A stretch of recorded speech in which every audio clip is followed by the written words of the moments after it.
திடீரென்று தலைமை பொறுப்புகளில் இருக்கும் ஆன்மாக்கள் கூட்டத்திலிருந்து ஒரு பொறுப்பாளர் வந்து சில ஆன்மாக்களின் கோப்புகளை வாங்கி படிக்க துவங்குவார்.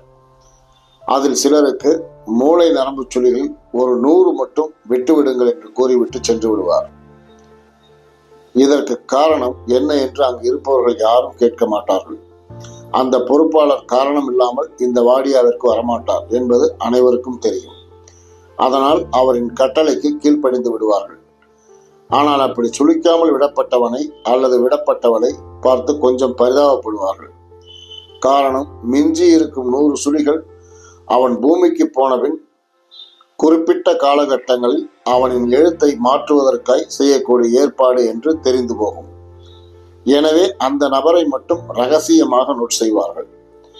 பின் அவன் பூமிக்கு இறங்கியதும் அந்த நபரை மட்டும் குறிப்பாய் அடையாளம் கண்டுகொண்டு நோட்டமிடுவோம். இப்போது அந்த பொறுப்பாளர் வருவார். என்ன, அதுல ஒருவன் பிச்சைக்காரனாக சுற்றுகிறானா? அவனுக்கு ஒரே ஒரு சுழியை மாற்றுங்கள் என்பார். ஒரே ஒரு சுழியை மாற்ற அவன் மிதி மாறிப்போய் திடீரென்று லாட்டரியிலோ ஏதோ ஒரு வகையிலேயோ பணக்காரனாகி விடுவான். என்ன நடந்தது என்று அவனுக்கே தெரியாது. புதிய பாதை, புது வசந்தம், காதல் கோட்டை போல வியாபாரம் மூலமாக திடீரென்று பணக்காரர்களாகி விடுவார்கள். இங்கு குறிப்பிடப்பட வேண்டிய விஷயம், இதை போல மாற்றங்களை எல்லாம் 7வது பிறவி அல்லது 8வது பிறவியில் தான் நிகழ்த்துவார்கள். அவன் பணக்காரனாகிவிட்டு அந்த பணத்தை வைத்துக்கொண்டு அவன் என்ன செய்கிறான் என்பதை கண்காணிக்க ஒரு குழுவை அந்த பொறுப்பாளர் நியமித்து விடுவார். ஒவ்வொரு பைசாவிற்கும் மேலே செலவு கணக்கு எழுதப்படும். நமக்குத்தான் பணம் வந்து விட்டது, இனி நம்மை அசைக்க எவன் இருக்கிறான் என்று நினைத்து பணத்தை குறிப்பாய், மிக மிக குறிப்பாய் பெண்கள் விஷயத்தில் பெண்களை போகப் பொருளாக ஆக்குவதில் செலவழித்தால் அவன் செலவு செய்த ஒவ்வொரு பைசாவிற்கும் 10 பைசா வட்டி என்று எழுதப்பட்டுவிடும்.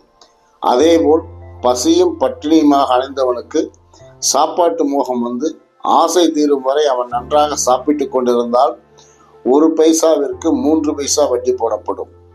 அதே பணக்காரன் சாப்பிட்டு கொண்டும் தர்மமும் சேர்ந்து செய்கிறான் என்றால் அந்த 3 பைசா வட்டி கழிக்கப்பட்டு போனஸாக 2 பைசாக்கள் கொடுப்பது வழக்கம். அதே மனிதன் மதுவிற்கு மட்டுமே பணத்தையும் நண்பர்களோடு சேர்ந்து கூத்தடித்தும் கும்மாளம் போட்டும் பயன்படுத்துகிறான் என்றால் 8 பைசா வட்டி.